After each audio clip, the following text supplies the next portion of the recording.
Assalamualaikum beres, selamat datang kembali di Guru Gembel Channel. Banyak sekali orang-orang di kolom komentar yang berharap atau meminta saya secara eksplisit untuk Pak jadi Menteri Pendidikan saja gitu. Dan itu pun bukan hanya berhenti di kolom komentar, di berbagai media sosial yang saya miliki juga ada seperti itu. Bahkan WA itu ada kemarin seorang selebriti yang minta saya untuk jadi Menteri Pendidikan saja.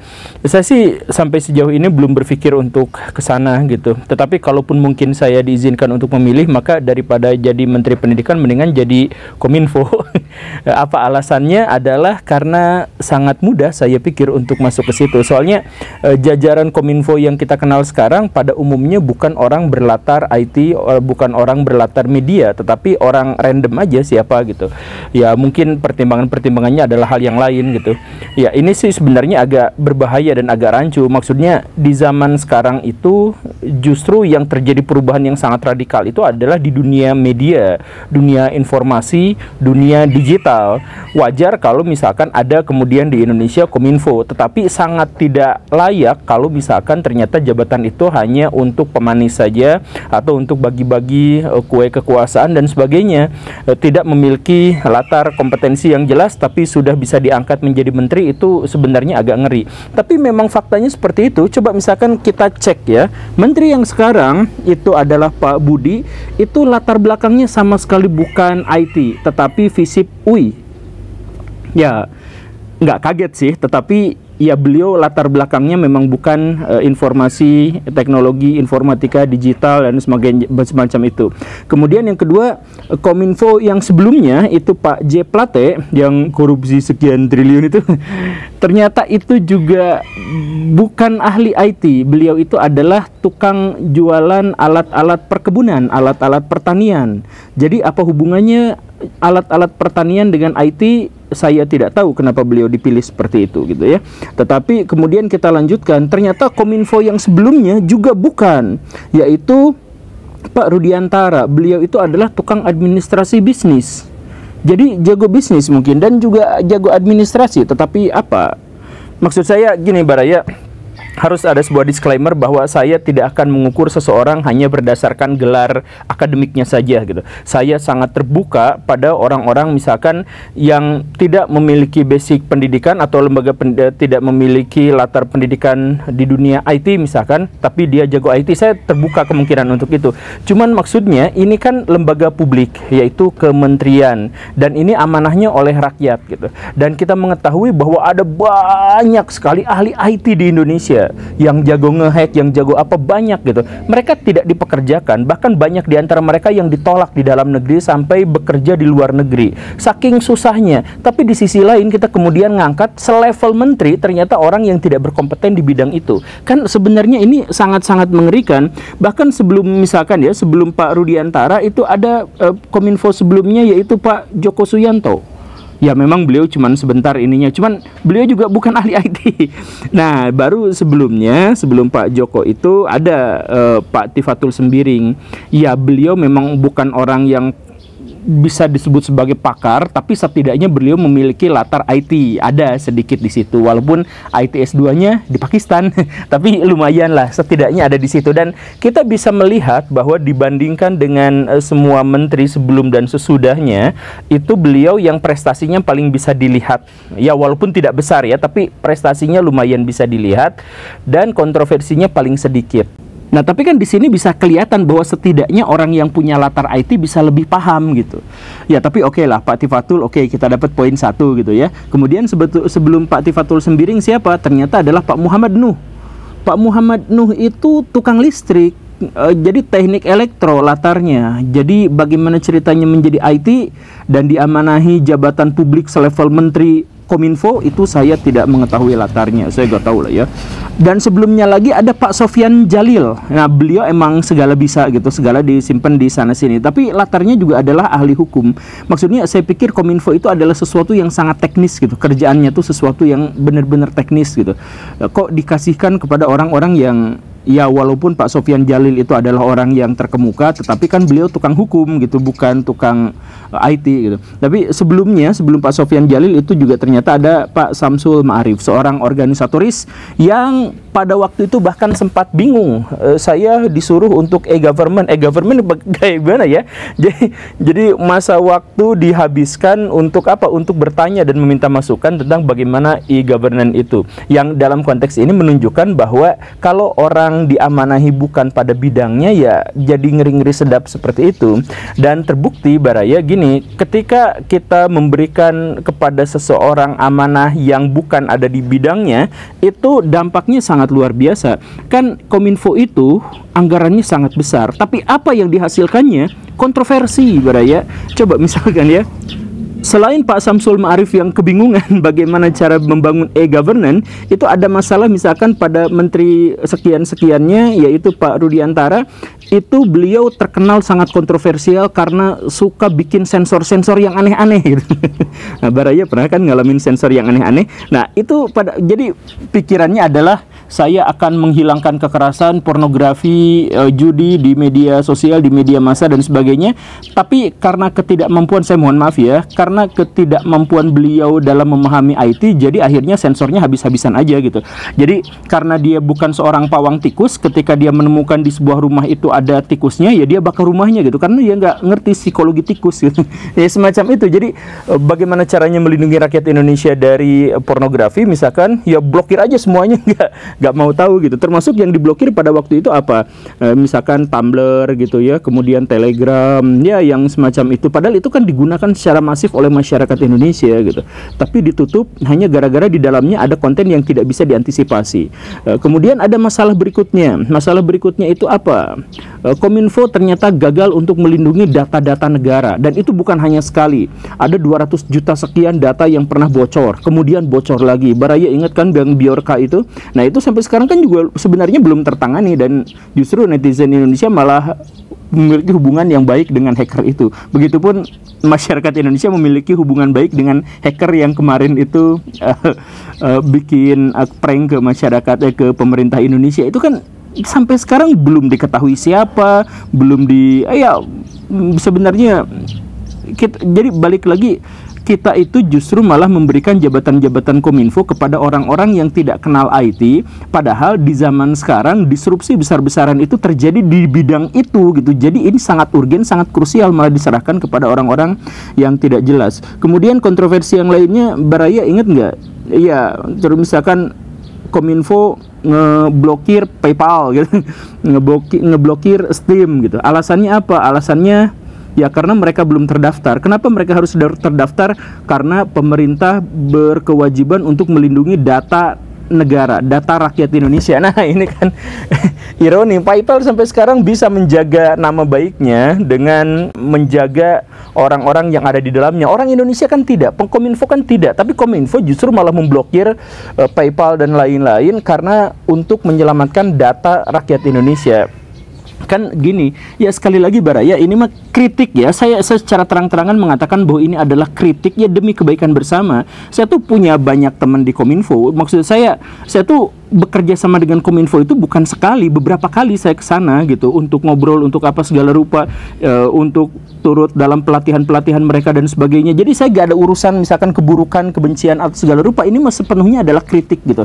Kenapa Kominfo atau orang-orang yang ada di jajaran situ selalu dicabut bukan dari orang-orang yang ahli di bidangnya, tapi dari orang-orang random. Saya harus nyebut random sebab kalau misalkan orang ini diangkat karena kepentingan, ya kan saya tidak memiliki bukti untuk itu gitu. Walaupun sempat kemarin ada bukti bahwa Pak Budi Ari itu mendukung salah satu paslon gitu ya. Jadi pejabat publik, pejabat untuk negara, untuk masyarakat, tetapi menunjukkan keberpihakannya kepada salah satu paslon itu sebenarnya secara etika benar-benar jahat gitu. Tapi oke lah, maksud saya kita tetap ambil kesimpulan bahwa mereka itu adalah independen gitu. Bahkan kalau misalkan Baraya lihat di Wikipedia, itu sebagian besar dari Kominfo itu adalah independen gitu ya. Ya maksud independennya tidak ikut partai gitu, tapi kan ya independen. Dan di antara semua aktivitas-aktivitas yang kontroversial yang menunjukkan bahwa mereka kurang paham soal IT, itu ada kemarin yang benar-benar bikin saya kesal.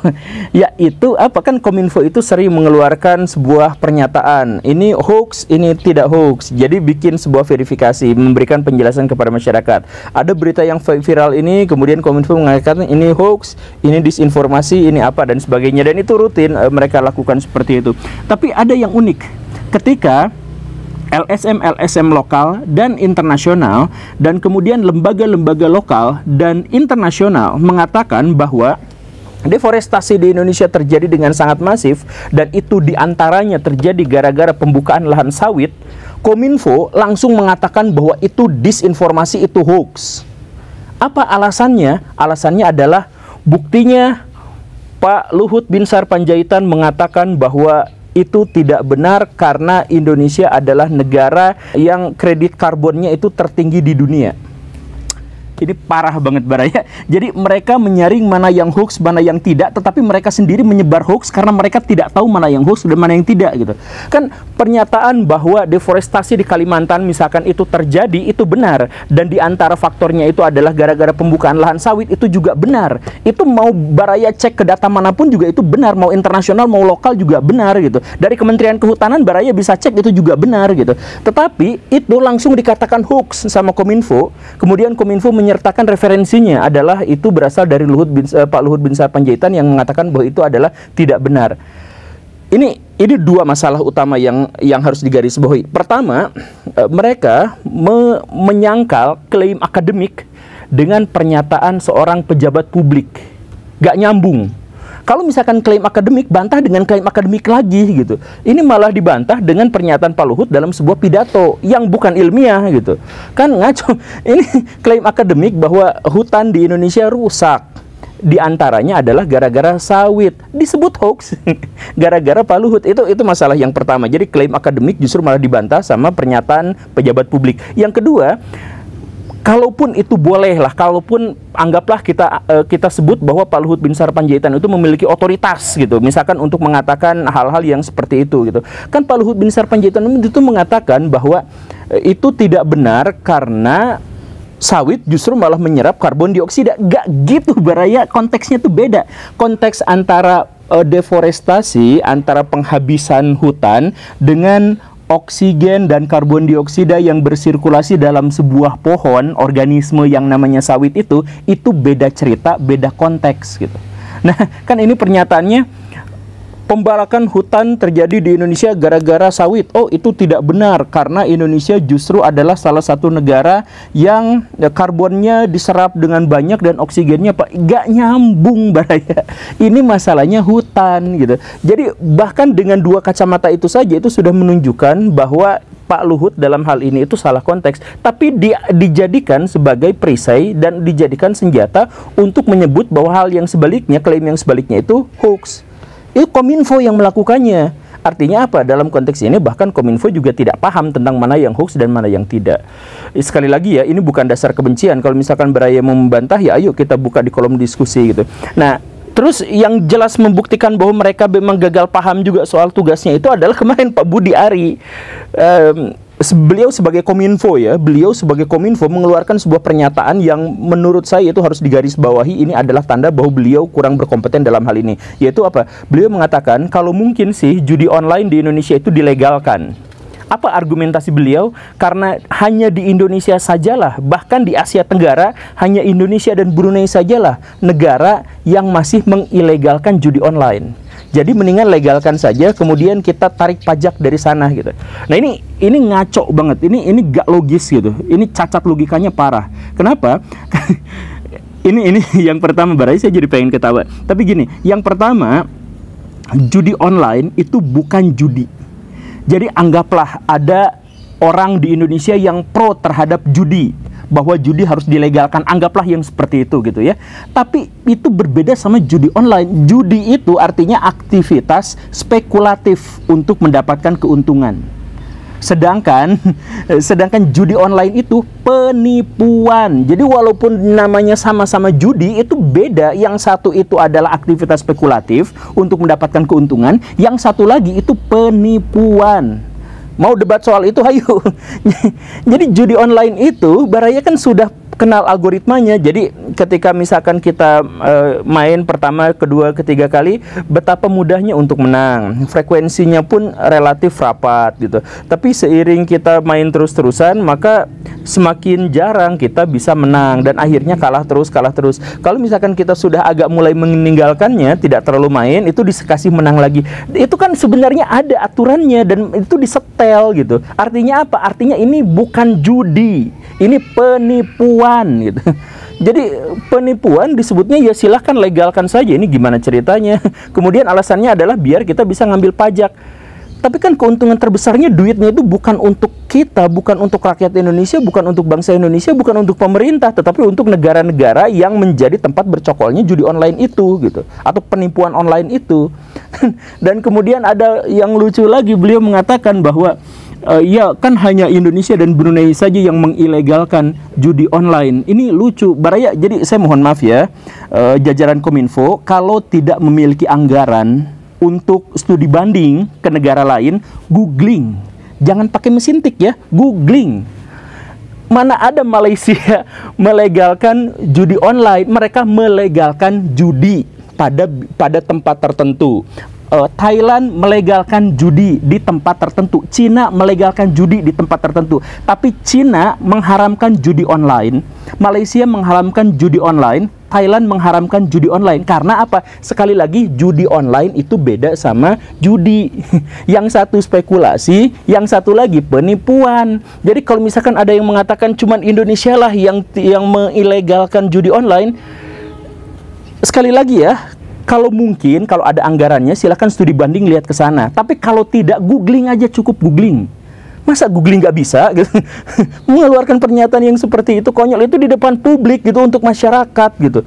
Kok judi online dikatakan hanya Indonesia yang melakukan hal-hal yang ilegal, itu aneh banget sih Baraya. Tapi sekali lagi ya, itu menegaskan bahwa betapa jomplangnya antara harapan dengan kompetensi yang dimiliki oleh orang-orang yang menjabat sebagai Menteri Komunikasi dan Informasi di Indonesia. Saya sih berpikir kalau misalkan kita masih seperti itu, mendingan Kominfo itu dihilangkan aja dulu untuk sementara. Kita kemudian persiapan sampai akhirnya kita siap berhadapan. Jangan sampai kita kontraproduktif berhadapan dengan sebuah zaman yang disrupsinya besar-besaran, dan disrupsi itu dimulainya dari media, dimulainya dari digitalisasi, dimulainya dari informasi. Kemudian orang-orang yang menjabat di situ justru malah nggak ngerti apa-apa gitu.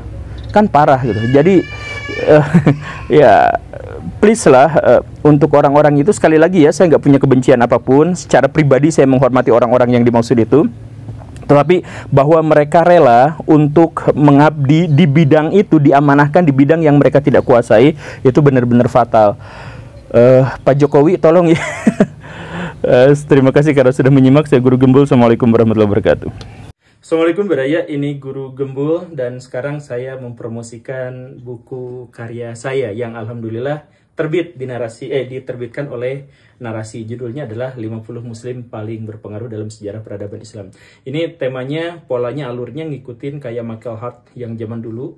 Nah sekarang ini urutkan Muslim paling berpengaruh ke 1, ke 2, ke 3, ke 4, sampai ke 50. Tentu saja Nabi Muhammad tidak diikut sertakan ya, karena itu udah beda level. Tapi ini sangat cocok untuk orang-orang yang ingin menambah wawasan tentang hasanah peradaban Islam. Jadi silahkan beli bukunya, dan ada edisi spesial yang ditanda tangan. Tapi beli bukunya harus di James Book, dan nanti akan ada di semua toko buku di Indonesia, online, offline. Assalamualaikum warahmatullahi wabarakatuh. Beli ya.